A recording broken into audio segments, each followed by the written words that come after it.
Halo Foodpreneur Indonesia, ketemu lagi dengan saya, Danis Punto Adi, founder dari CRP Group. Hari ini kita akan menjawab beberapa pertanyaan sudah masuk ke laptop saya dan kita akan kupas tuntas pertanyaan-pertanyaan ini.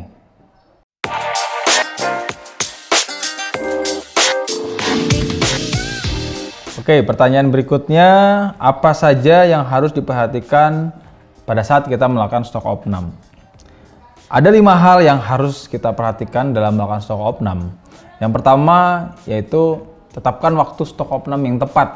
Biasanya stok opnam itu membutuhkan waktu yang cukup lama, antara 3 sampai bahkan 6 jam jika memang SKU atau jumlah item produk yang kita punya itu cukup banyak. Jadi pastikan ketika kita melakukan stok opnam ini sudah tidak lagi aktivitas keluar masuk yang ini berhubungan dengan penjualan di outlet. Nah, biasanya stok opnam ini dilakukan di pagi hari sebelum outlet buka atau di malam hari ketika outlet sudah closing. Itu penting sekali. Yang kedua itu kelompokkan persediaan yang akan kita analisis. Jadi dari semua persediaan yang ada di gudang kita, kita petakan nih, mana persediaan yang masuk kategori bahan kering, bahan baku kering, mana yang masuk kategori bahan baku yang frozen, mana yang chill, mana bahan baku yang itu merupakan persediaan yang bukan termasuk bahan baku makanan. Ya, setelah kita mengkategorikan dalam kategori-kategori yang berbeda, kita buat leveling juga untuk setiap kategorinya. Mana yang punya nilai mahal, mana yang punya nilai tidak terlalu mahal, dan mana yang memiliki nilai yang murah. Kenapa harus kita buat seperti itu? Tujuannya agar ketika kita melakukan stok opnam, kita bisa terfokus terlebih dahulu untuk produk-produk yang merupakan core bahan baku.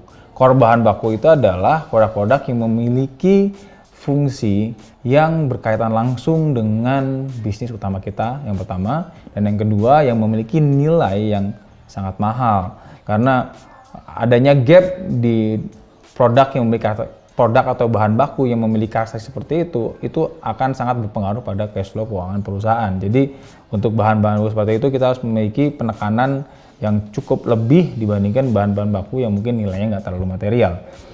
Yang ketiga itu kita harus mengidentifikasi dahulu, kita harus mengecek data yang ada di kartu stok kita. Sebenarnya berapa sih jumlah sesuai administrasi berdasarkan barang masuk dan barang keluar yang tersisa saat ini di gudang kita.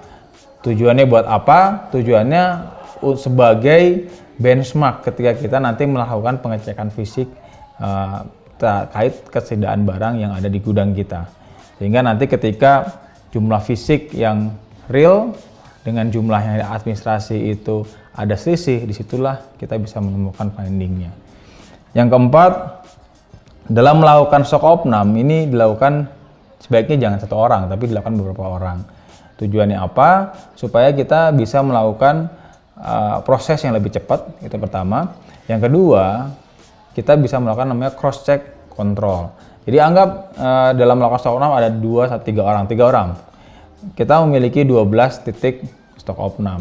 12 itu kita bagi terhadap 3 orang sehingga setiap orang akan menghandling 4 titik. Setelah 1 titik selesai, kita bisa melakukan switch control. Sehingga untuk setiap titik itu bisa dilakukan kontrol oleh 2 atau 3 orang yang berbeda. Untuk angka yang sama, berarti tingkat validasi dari perlakuan stok opnam itu sudah 100% benar. Tapi jika masih ada selisih, di spot itulah kita harus melakukan stok opnam ulang. Dan yang terakhir, setelah hasil jumlah persediaan didapat secara manual, secara fisik, lalu bandingkan dengan yang terdapat dalam kartu stok kita. Di sanalah kita akan bisa menilai apakah kondisi manajemen persediaan kita atau pengontrolan persediaan kita di gudang itu benar-benar sudah baik atau tidak. Jika semua kondisinya sama antara penyertaan fisik dan kondisi penyertaan administrasi, berarti kondisi gudang kita sudah baik. Tapi jika terjadi banyak gap atau selisih, berarti itu sudah merupakan indikator bahwa terjadi sesuatu yang tidak baik di gudang tempat penyimpanan barang kita. Oke, tadi sudah kita jawab pertanyaan-pertanyaan yang masuk ke laptop saya. Mudah-mudahan semua penjelasan tadi bisa membantu teman-teman Foodpreneur Indonesia semuanya untuk mensolusikan permasalahan teknis yang terjadi di lapangan di restoran masing-masing. Sampai ketemu lagi di video berikutnya.